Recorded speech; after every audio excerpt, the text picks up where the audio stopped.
Hey, welcome back. Another day, another vlog. Friday, we've got it through another week of this insane daily vlog machine that I've been undertaking for the last nearly 2 years. We're coming up to, in about June, I think it's 2 years. Crazy. Oh no, 1.5 years. 444 episodes. Never thought I'd get that far. And I'll just turn this down a bit. Yeah, pretty insane, and still enjoying it. I think I've got it. I get a bit of it's a bit of a habit now, so it's good. It keeps your mind active, keeps everything going, and it's great to sort of catch up and hear from you guys. So anything you want to know about or anything at all, questions, queries, whack them below in the comments, and only too happy to try and assist and help out or do some research on. It's always good to know what the audience is watching or doing, and gives me a chance to find out something new. I'm always into new information. It's always good. Good news, video's going, well, I'm starting the video tonight. All the photos done, finally got it knocked down to, I think about 18 or 19 photos from 410 originals. Obviously a lot of them are focus stacked and bits and pieces and HDR stuff, bracketed stuff, but 410 down to 18. You can see why it takes me a long time, and I've got I think I've got some really good photos in there. Some iPhones progressing really well because I'm using that to video as well. It's always out and handy. So on the run, in using that RAW format, Apple RAW, I'm getting some really good photos and stuff I can actually edit. So it makes a big difference, that RAW. So that's pretty cool. Some nice DJI shots now. I've got the Mini 2 as well. This is coming into the mix, the Mini 2, and you're going to see a lot more of that. As I've said to you, it's a fantastic beast, and it's you're going to see a hell of a lot more of what that can do over the next few months, I guess, because I've got a ton of footage in regards to that, so you can definitely see how it works in the real world and what it can do, and it can do some amazing stuff. So very, very cool. Big shout out to Ken Heron before I forget. I was watching the TNL show, which happens every Friday in the States. It's their night show or the Thursday night show. It's Friday morning for us. I was lucky enough to be picked as a winner for one of these prizes, so that was pretty cool. So I've got some more filters, some freewell filters coming, so that's always handy for us photographers and drone and stuff. So I use freewell on the Mini 2, and they're really, really good. So now I might be able to, I think, get a nice CPL magnetic one for the camera to try one of those magnetic filters out. That might be quite handy to check out for something different. Have been looking at them for a while. Just need Nissi to make a set. That'll be pretty cool as well. I use Nissi for most of my camera stuff. It'd be nice if they did a magnetic set. That'd be pretty darn cool. That way it could, yeah, be very nice. But yeah, thanks to Ken. That's always good. It was a really fun show. Interesting show. He had his ex-wife on there. She's a health expert, so she was on there, not into drones or anything, but she's actually did a really good job. It's pretty good to see a couple of mature people just getting along with life and doing things and become friends again after obviously some issues in the past. But yeah, look, it was a great show. There was a heap of people on there. It was a lot of fun. So if you're getting into drones and you want a show to learn about drones and all about the hobby and the pursuits, I can wholeheartedly recommend Ken Heron. I think it's Ken Heron Aerial Photography, but Ken Heron, just Google that on YouTube. And the other one is Captain Drone. Go and check out those two for drones. If they don't have the information, they're pretty much the two authorities that cover 99% of what's happening in the drone world. So it's always good.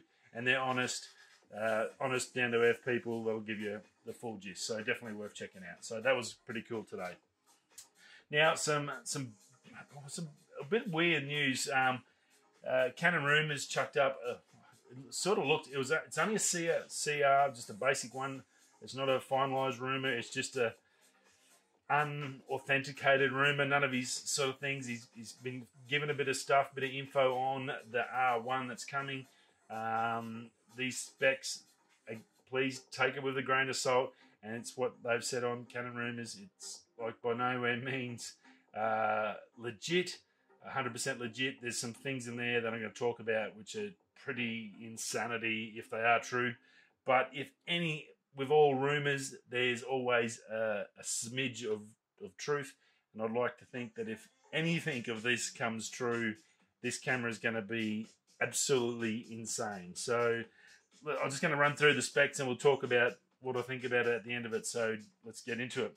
Now, 85 megapixel global shutter CMOS sensor. Look, global shutter's been talked about for a bit. That's possible. 85 megapixel for the R1. It's going to be a pro level camera. They're not really into big files. They're into getting shots like at the Olympics and sporting events. Lots of 20 megapixels, like the 1DX3. That's only 24 megapixel, I think, or 20 megapixel. It's all about JPEGs and getting the stuff to the ad agency or to the newspapers really quick to get it in there. They're not worried about pixel perfect, fine details. It's just getting the story out. So 85 megapixel, maybe, maybe not. But if it is, that's friggin' insanity. Insane. 85 megapixels, 20 frames a second. Obviously, it's mirrorless. It's not going to be mechanical. No more mechanical shutter. 21 megapixel, 40 frames a second. So it drops down basically half, or yeah, a quarter, and lets you do 40 frames a second. So that's insane. So 21 megapixels. We talked about the 1DX at 20. So there's your sports photographers. So this is going to cover, possibly, if this works, landscape and your pro level all in one camera. Just insane. So 21 pixel, 40 frames a second. That's crazy. Crazy.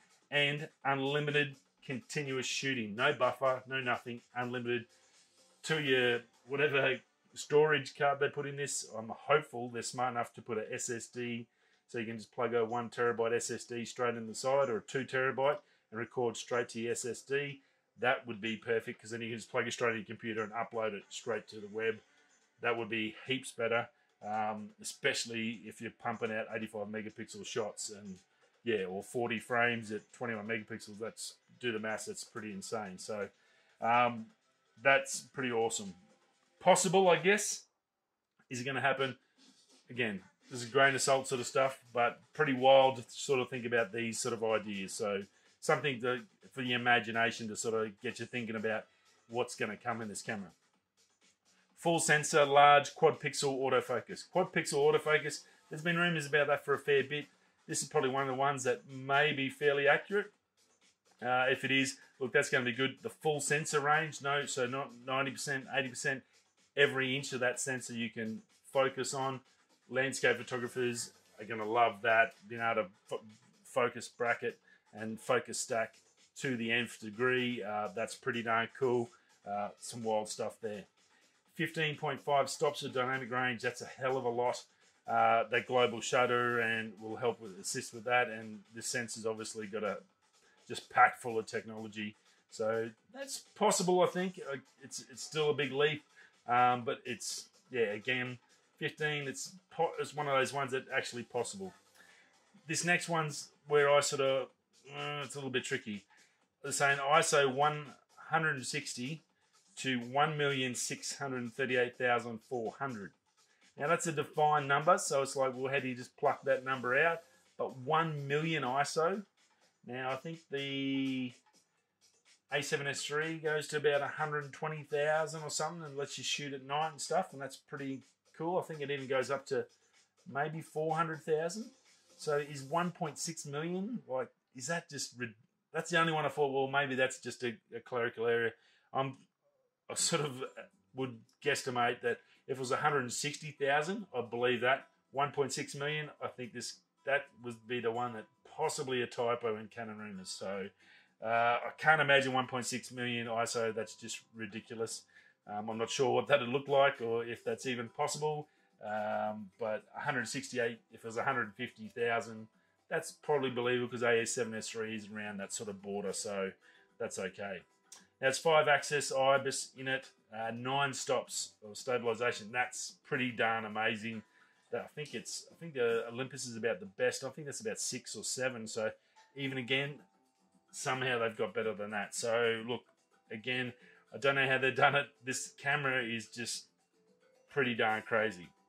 3.5 inch OLED 1280 nit touchscreen, 10-bit, 120 hertz screen on the back. That's pretty darn cool, and I think that's feasible because phones are 120 hertz, they're touchscreen, they're OLED screens. So basically, it's taking an Apple iPhone screen or a Samsung S20 screen, chopping it down to a little 3.5-inch one, and pump it on the back of your camera.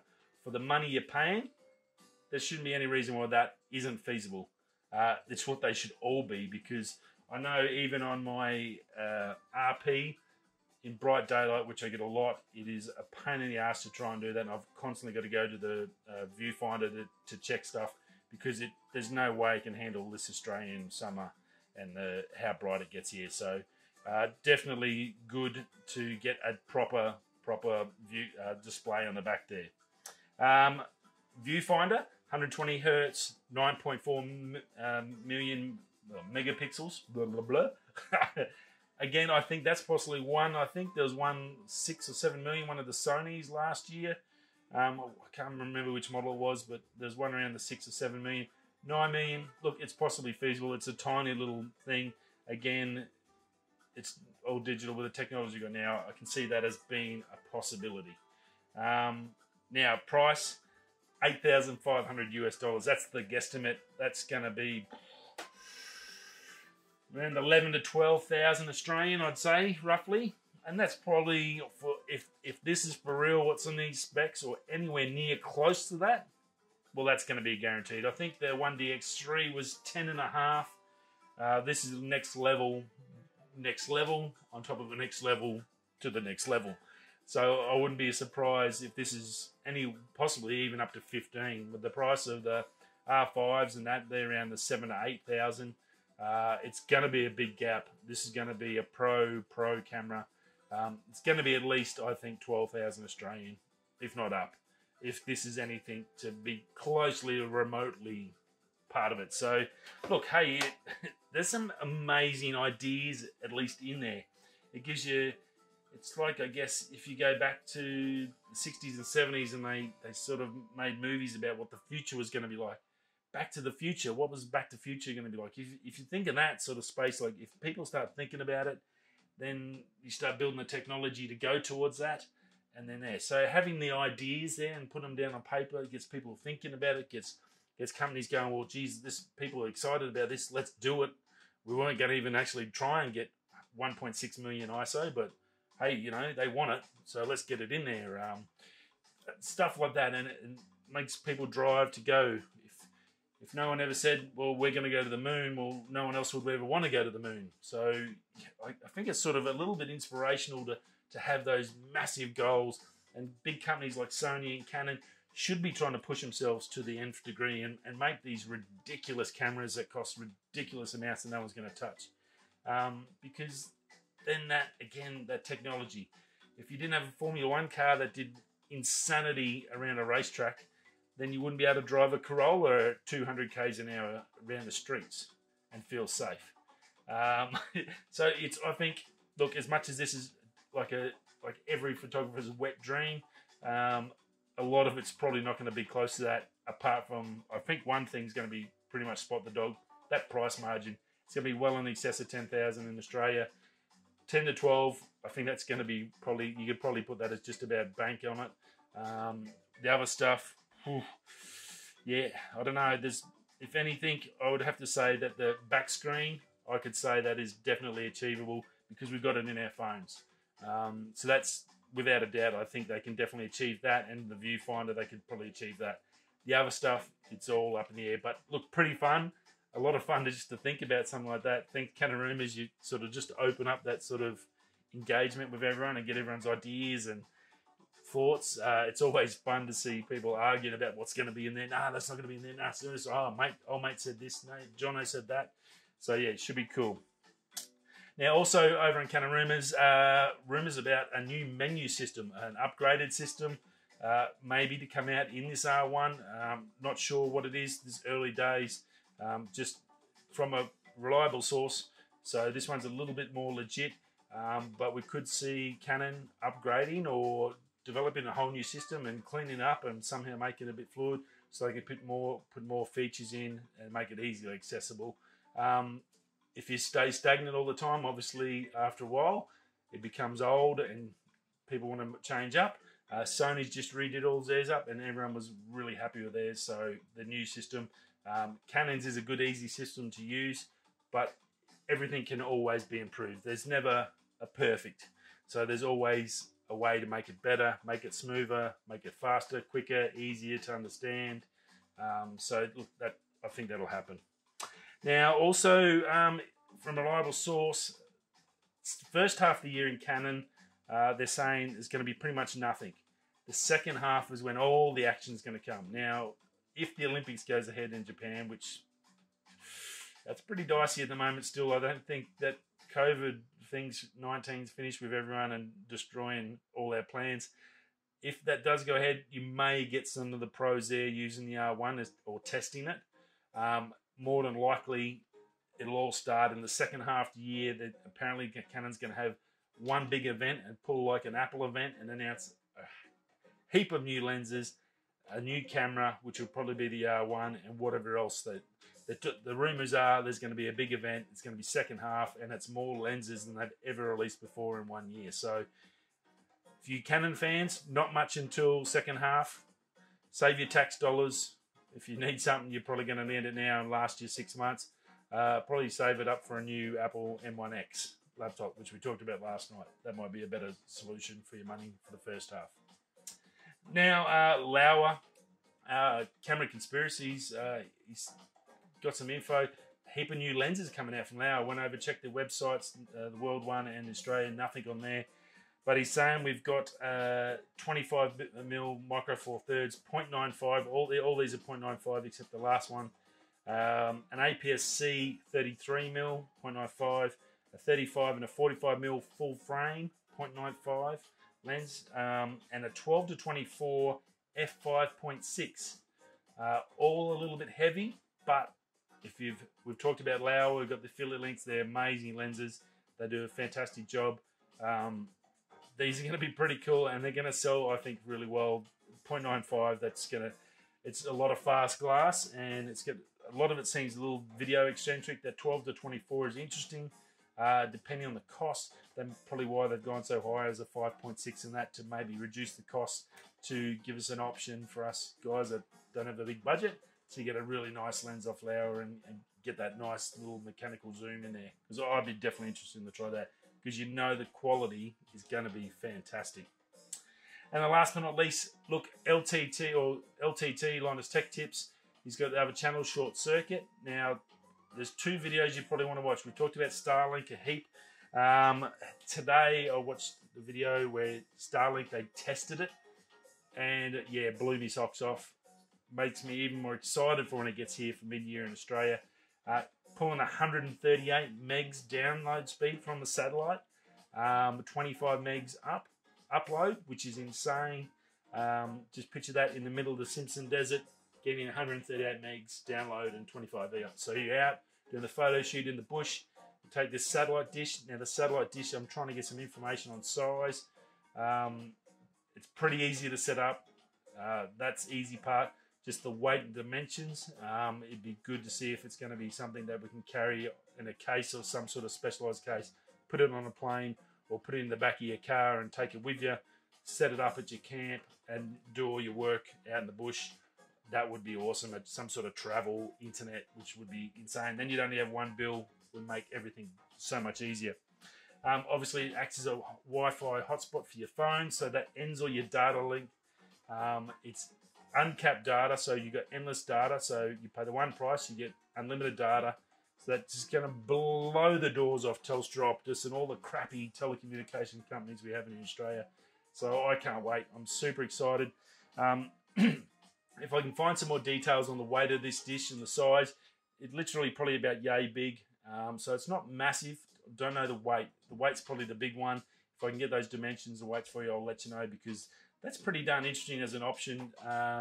If you are a mobile photographer or working bush, if you're in a maintenance thing or a mining, that you can have it basically in the back of your ute or some sort of specialized setup, or your SUV. Take this with you, set up your camp, boom, set up your internet, hook it up, tune it in, and then away you go, because tuning up is just on an app and it's pretty darn easy. So definitely something for the guys that need to get internet on the move, because definitely in Australia it is terrible. I think I get here about 15 megs download, and I have to go through my phone because the free Wi-Fi is only 2 megs. So it's just not even, might as well go back to 1995 when we didn't even have decent computers. And then I think I get about like 6 or 7 upload from my phone. So, and I got to pay more than what it costs a month for that, just for my phone, just to keep it going, and I only get 180 gig a month on my phone. So super pumped. Looks really good. So you go to Short Circuit to see the unboxing of the actual unit and how they set it up. Go check that video, and then go watch Linus Tech Tips' video come out today, I think it was, or yesterday. He games on it. He shows you what he can do. He had 4 4K videos playing at once on the satellite. So very, very cool. And as I said the other day, or last week I think it was, or the other day, Elon's come out in Twitter and said that by the end of the year, that's going to double in speed. So we're talking 300 meg, maybe 40 to 50 upload. Wow. The world is changing, and I think it's going to be for the better. Except when I'm going to edit out all the satellites out of the astro photos. But that's okay. Rightio, well, that's the end of the week. It's a good way to end some super positive stuff for us people that live in the bush. Hope you enjoyed it. Have a great weekend. Stay safe, and I'll see you all again on Monday. Whether you're going this way, that way, I'll catch you tomorrow. Peace.